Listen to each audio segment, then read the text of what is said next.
Hi, my name is Onye, Ubanatu. It is such a strange time for us all right now globally, especially in my country, Nigeria, with over 15,000 cases of the coronavirus, 400 deaths, people much more scared of losing their jobs, increasing crime rates, hunger, violence than they are of the virus itself. The virus is frightening, and the effect on the economy and healthcare scary too. But also, there is the Black Lives Matter protest going on right now, and this is rightfully raising huge emotions too. It is a difficult time, I know. We do have a lot to thank the global Black community for.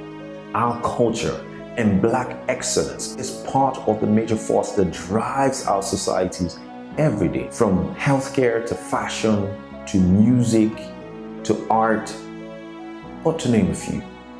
We all are proud of our heritage, and I know you are too, of your heritage. A lot will change and can change only if we start to educate our own direct families and communities too. We can't change history. By this, I mean what has happened before now. But we can change things now using a positive model.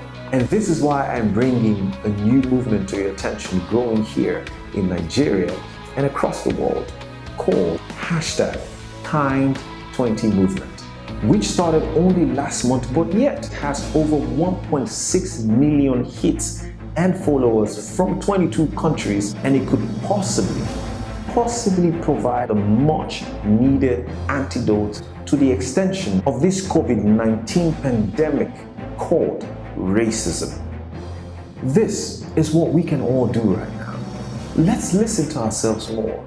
That way we can understand the different sides to our individual stories, where we're coming from, where we are now, and where we're going. Let us forgive more and be kind to one another. Let us be part of this global family called Kind20.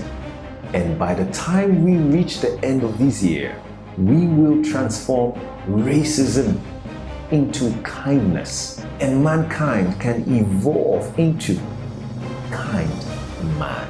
So, on behalf of the co-founders and myself, let's turn racism into kindness with the #Kind20.